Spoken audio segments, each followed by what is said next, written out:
गांव के बाहर एक पुराना किला था जिसे सब रावण का किला कहते थे। दशहरे के समय गांव में रावण दहन का आयोजन होता था, लेकिन किले के पास जाने की किसी को हिम्मत नहीं होती थी। कहा जाता था कि वहां रावण का श्राप मौजूद है और जिसने भी दशहरे की रात वहां कदम रखा वो कभी वापस नहीं आया।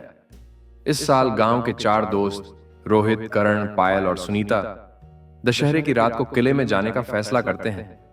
उन्हें यह सब अंधविश्वास लगता था।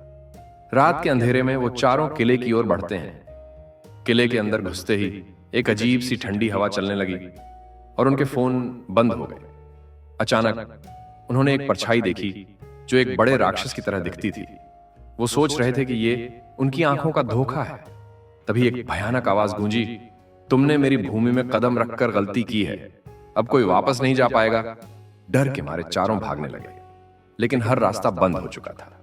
किले की दीवारों पर रावण की विशालकाय छवि उभर आई जो उन्हें घूर रही थी। रोहित चीखते हुए बोला, यह सब हमारी गलती है, हमें यहां नहीं आना चाहिए था।